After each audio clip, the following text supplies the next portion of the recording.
بسم اللہ الرحمن الرحیم. ناظرین، ویل آگن نمبر 335 اور آج اس کی دوسری قسط ہے سب ہٹیں گے میدان سے ابلیس کا فرار ہونا. ناظرین 299 ہے پیج. ناظرین اس کتاب کے رائٹر ہیں مولانا صفی الرحمان مبارک پوری اور اس کتاب کا ٹائٹل ہے الرحیق المختوم، سیرت النبی صلی اللہ علیہ وسلم پر دنیا بھر میں اول انعام یافتہ یہ کتاب ہے. ناظرین یہ جو ٹاپک زیر ڈسکس ہے وہ ہے غزوہ بدر کبریٰ، اسلام کا پہلا فیصلہ کن مارکہ. ناظرین یہ ہم آپ کے سامنے رکھ رہے ہیں، کچھ پیش کر دیا کچھ پیش کر رہے ہیں. نبی کا لب پر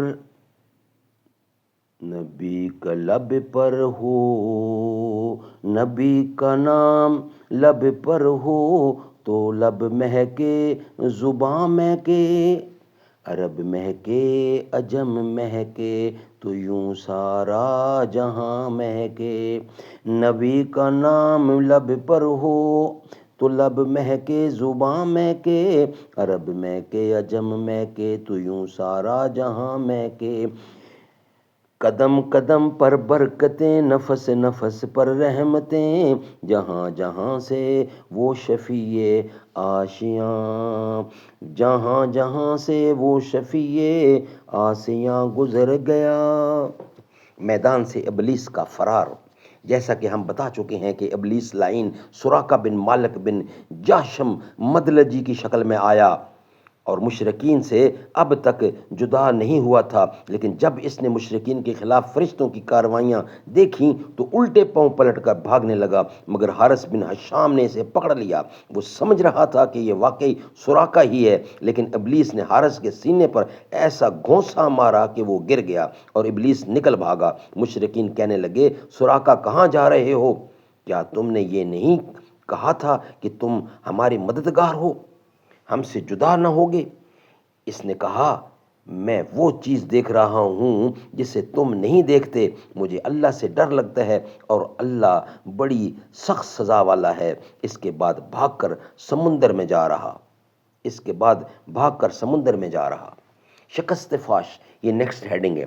تھوڑی دیر بعد مشرکین کے لشکر میں ناکامی اور اضطراب کے آثار نمودار ہو گئے، یعنی کہ صفیں مسلمانوں کے سخت اور تابڑ توڑ حملوں سے دھرم برہم ہونے لگیں اور مارکا اپنے انجام کے قریب جا پہنچا. پھر مشرکین کے جتھے نے بے ترتیبی کے ساتھ پیچھے ہٹے اور ان میں بھگدڑ مچ گئی. مسلمانوں نے مارتے کاٹتے اور پکڑتے باندھتے ان کا پیچھا کیا، یہاں تک کہ ان کو بھرپور شکست ہو گئی. ابو جہل کی اکڑ. لیکن طاغوت اکبر ابو جہل نے جب اپنی صفوں میں اضطراب کی ابتدائی علامتیں دیکھیں تو چاہا کہ اس سیلاب کے سامنے ڈٹ جائے. چنانچہ وہ اپنے لشکر کو للکارتا ہوا اکڑ اور تکبر کے ساتھ کہتا جا رہا تھا کہ سراقہ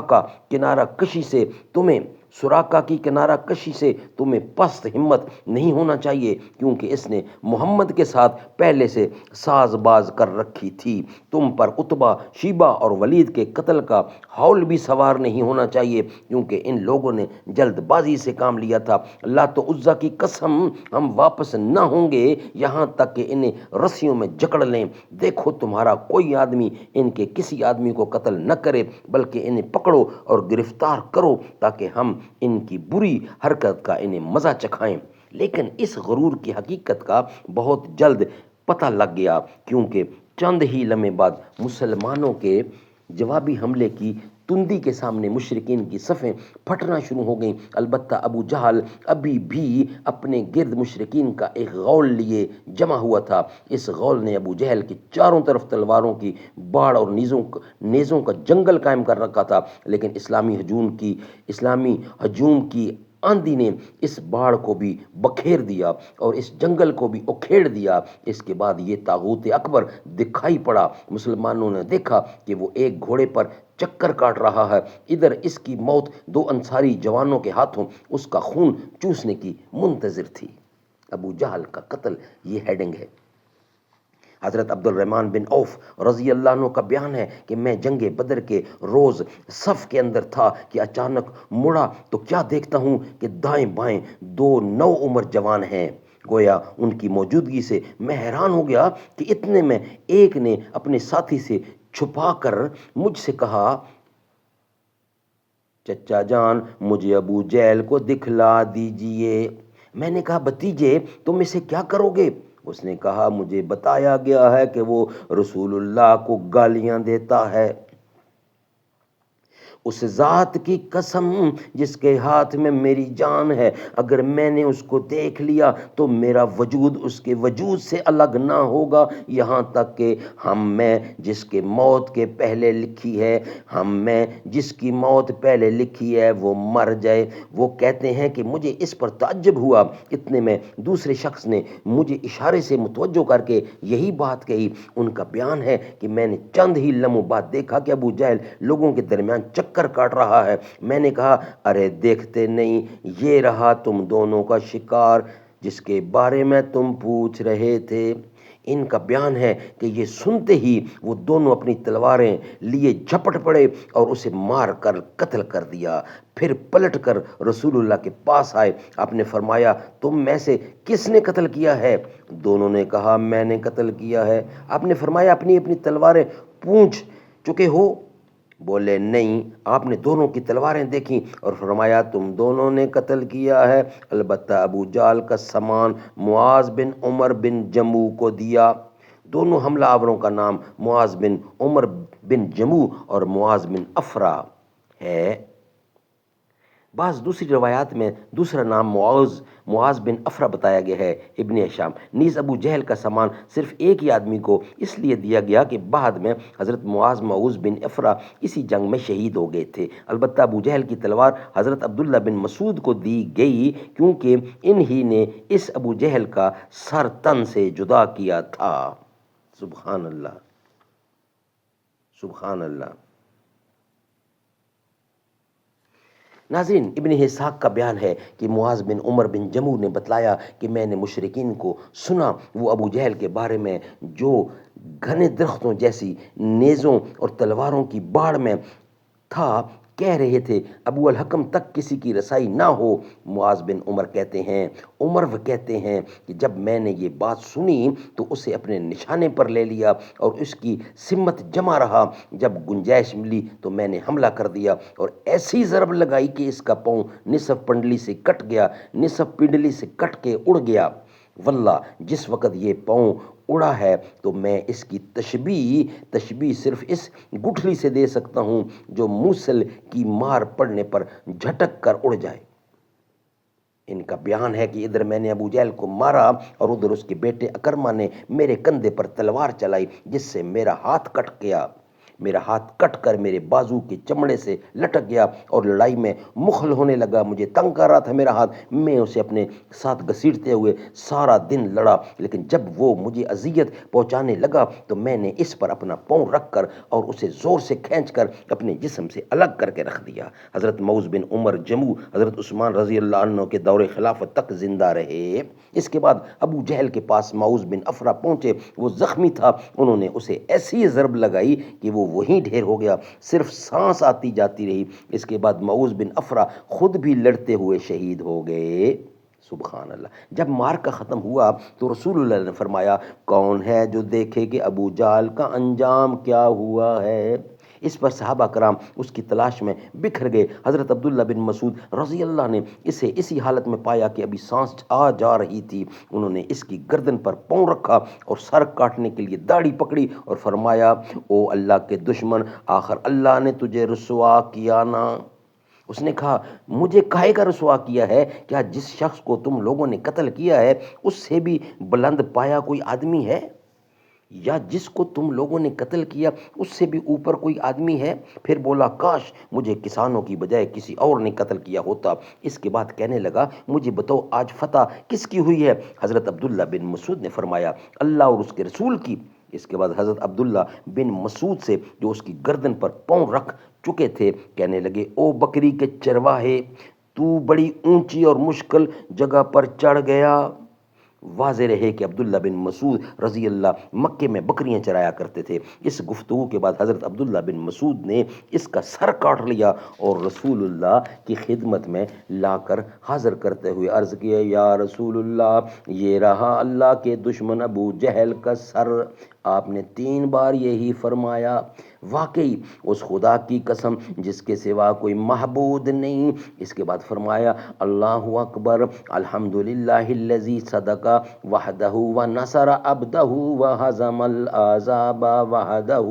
اللہ اکبر، تمام حمد اللہ کے لیے ہے جس نے اپنا وعدہ سچ کر دکھایا، اپنے بندے کی مدد فرمائی اور تنہا سارے گروہوں کو شکست دی. پھر فرمایا چلو مجھے اس کی لاش دکھاؤ. ہم نے آپ کو لے جا کر لاش دکھائی. آپ نے فرمایا یہ اس امت کا فرعون ہے. ایمان کے تابناک نقوش، یہ نیکسٹ ہیڈنگ ہے. حضرت عمیر بن الحمام اور حضرت عوف بن حارث ابن افرا کے ایمان افروز کارناموں کا ذکر پچھلے صفحات میں آ چکا ہے. حقیقت یہ ہے کہ اس مارکے میں قدم قدم پر ایسے مناظر پیش آئے جن میں عقیدے کی قوت اور اصول کی پختگی نمایاں اور جلوہ گر تھی. اس مارکے میں باپ اور بیٹے میں، بھائی اور بھائی میں صفحہ آرائی ہوئی، اصولوں کے اختلاف پر تلواریں بے نیام ہوئیں اور مظلوم و مقہور نے ظالم و قہر سے ٹکرا کر اپنے غصے کی آگ بجھائی. ابن اسحاق نے ابن عباس رضی اللہ سے روایت کی ہے کہ نبی اکرم نے صحابہ کرام سے فرمایا مجھے معلوم ہے کہ بنو ہاشم وغیرہ کے کچھ لوگ زبردستی میدان جنگ میں لائے گئے ہیں، انہیں ہماری جنگ سے کوئی سروکار نہیں، لہٰذا بنو ہاشم کا کوئی آدمی کسی کی زد میں آ جائے تو وہ اسے قتل نہ کرے، اور ابو البختری بن حشام کسی کی زد میں آ جائے تو وہ اسے قتل نہ کرے، اور عباس بن عبد المطلب کسی کی زد میں آ جائیں تو وہ بھی انہیں قتل نہ کرے کیونکہ وہ بالخیر لائے گئے ہیں. اس پر عتبہ کے صاحبزادے حضرت ابو حذیفہ رضی اللہ نے کہا کیا ہم اپنے باپ، بیٹوں، بھائیوں اور کنبے قبیلے کے لوگوں کو قتل کریں گے اور عباس کو چھوڑ دیں گے؟ خدا کی قسم اگر اس سے میری مڈ بھیڑ ہو گئی تو اسے تلوار کی لگام پہنا دوں گا. یہ خبر رسول اللہ کو پہنچی تو آپ نے عمر بن خطاب رضی اللہ سے فرمایا کیا رسول اللہ کے چچے کے چہرے پر تلوار ماری جائے گی؟ حضرت عمر رضی اللہ نے کہا یا رسول اللہ مجھے چھوڑیے، میں تلوار سے اس شخص کی گردن اڑا دوں گا کیونکہ بخدا یہ شخص منافق ہو گیا ہے.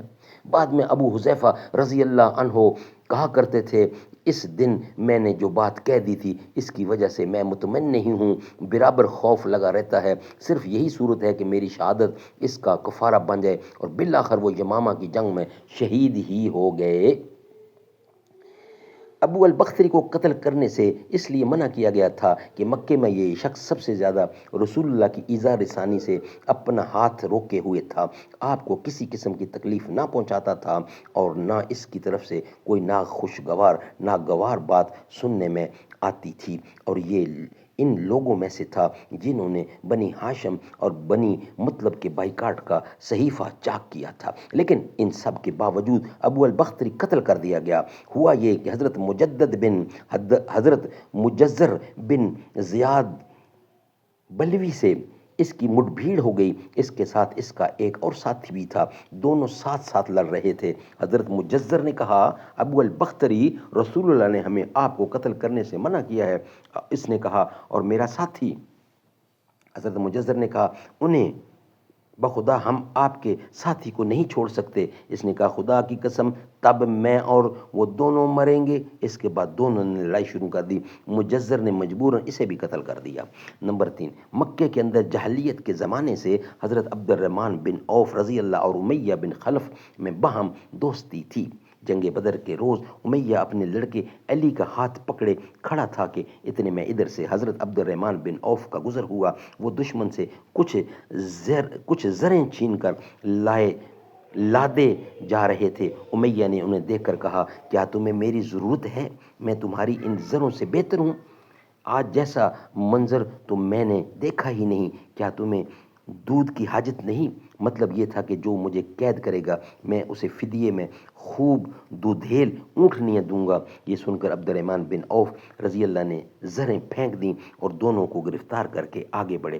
حضرت عبد الرحمن کہتے ہیں کہ میں امیہ اور اس کے بیٹے کے درمیان چل رہا تھا کہ امیہ نے پوچھا آپ لوگوں میں وہ کون سا آدمی تھا جو اپنے سینے پر شتر مرغ کا پر لگائے ہوئے تھا۔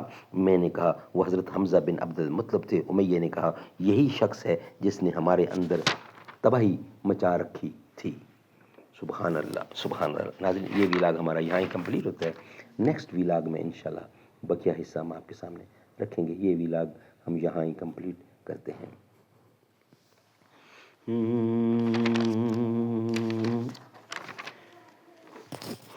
ہم نے آنکھوں سے دیکھا نہیں ہے مگر ان کی تصویر سینے میں موجود ہے، جس نے لا کر کلام الہی دیا وہ محمد مدینے میں موجود ہے۔